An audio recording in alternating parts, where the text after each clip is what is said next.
We got Spyderco Product Reveal 18 here. Let's get right into it. We're starting off with two new variants on the Shaman series. The first one is the Shaman Lightweight. So actually lightening it. This one is only 9% lighter than the G10 version. So we swapped out the G10 for FRN, which you can see here. It's a molded FRN with a pebbled texture, not typically how they do their FRN. Kept the contoured shape of the Shaman. This one's still made in the USA. CTS BD1N, so we went with a lower price steel here. One of my concerns with this one, they kept the blade stock still 145 thousandths. Anybody who's handled a Shaman knows that is a big, heavy blade.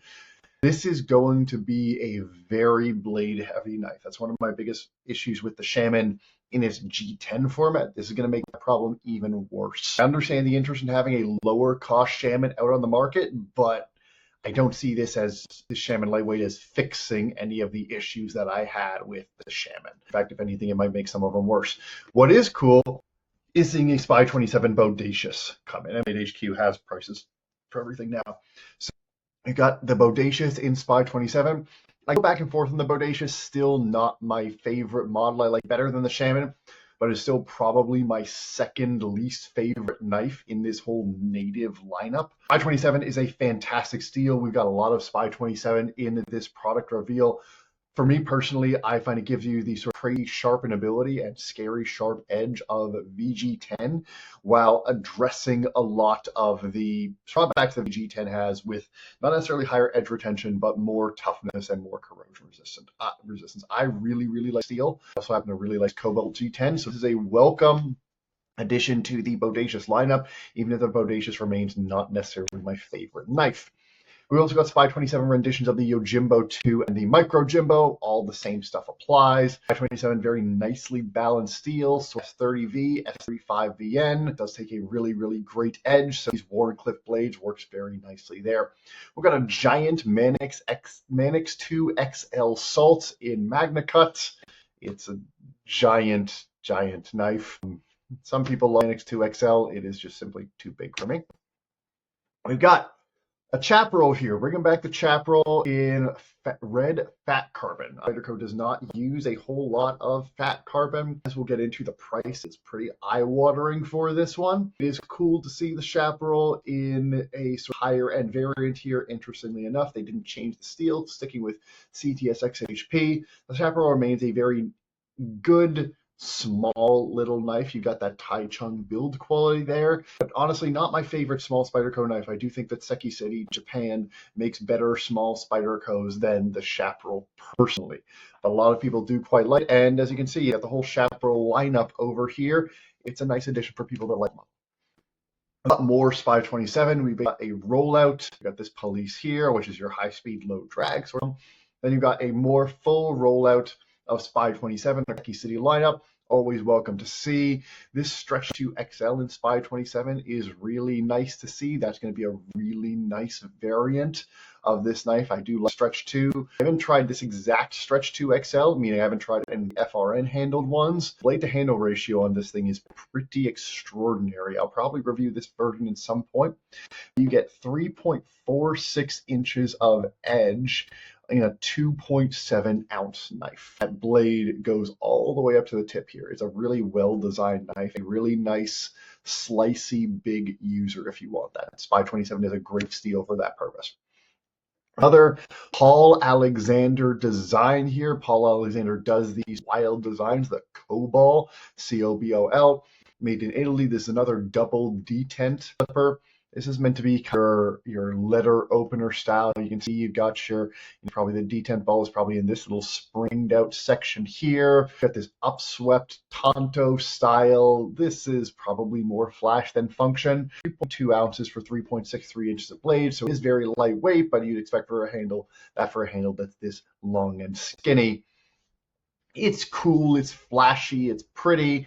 It's probably more for show than go. I'm also a little bit concerned as I look at this. I think they mentioned this is a flat grind, not a hollow grind. They say saber ground with a flat grind at the tip, so it implies this whole thing is flat. Even at a blade stock of, I guess, 98 thousandths, it'll slice well enough, but it's not going to be like super, super slicing knife. But it'll slice well enough. The Metropolitan here, another small, lightweight slip joint out of Italy, M398. This is in the similar vein as the UKPK, which I was a big fan of. A cool knife. It's a continued expansion of these small slip joints. They're very nice, they're very useful, and they're great for a lot of people. They also tend to come in very affordable prices. And then you've got a higher end version of a very tiny little bug here.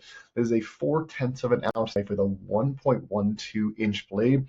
Now with nickel and silver abalone. It's cool, but these tiny little made in China knives, very nicely done here, very nice. It looks cool, not my sort in general.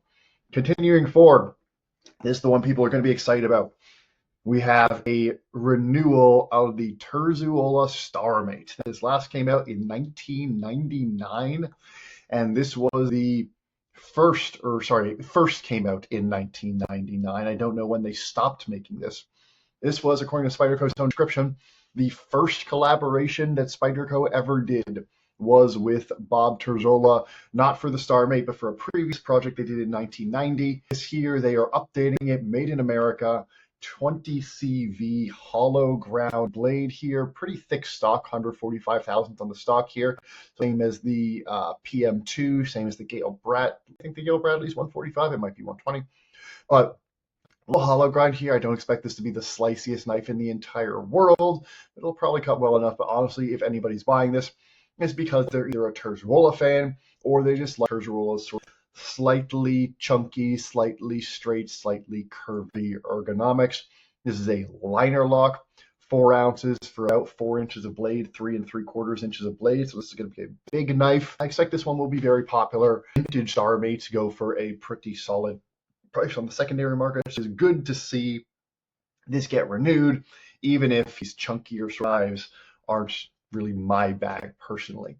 Another one, we've got the Spyderco Moran, which was, this was 1995 that they made this. This is coming out in a damascus steel, which will look very cool. This is a big upswept, slightly trailing point here with 118 thousandths blade stock with all of that space to drop and a 4-inch blade.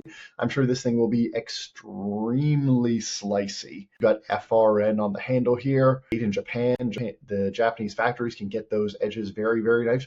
This will be cool. Again, this is a pretty flashy little knife. This is a Skinner style profile. This will have some fans. It is cool to have two very, very signature makers in Bill Moran and Bob Terzuola get Spyderco knives in this batch. Got a couple more sprints here. S90V Micro Jimbo. I always do see these S90V carbon fiber variants. S90V is probably my favorite steel. And we're getting more 15V here. Spyderco continues to recognize that 15V sells very well. We're getting 2 little natives in either the lock back or the compression lock version, which is cool. I will have a review at some point of the compression lock little native. I quite like it. It's a very good little knife. I'm looking forward to seeing more variants of that lock back version to potentially try that one as well. You get really all the blade that you need for a lot of daily tasks in a relatively small package with great ergonomics with the little native, and 15V. We're all fans of it for good reason. Now we got a couple weird old Spydercos here. We've got the Balance from Ed Schemp, who did the Schemp buoy and a few other sort of strange looking Spydercos. All of his knives are very aggressively ergonomic in the sense that they have a lot of wild curves to them. The Balance is no different. You can see this whole blade just kind of crooks up. Obviously, you've got a huge choil here. This is really meant to wrap your whole mitt into this choil and around this curved little handle here, because this guy's only 1.22 inches of blade. Reminds me a lot of the Polywog in the sense that it is meant to be a super box cutter, in the sense that this is supposed to be a knife that is really, really small and really, really good at small knife tasks without trying to be any better than you would expect at bigger knife tasks. It's not trying to punch above its weight, trying to do what it does really, really well. The frame lock, which is interesting. Sometimes frame locks on knives this small can be a little fiddly.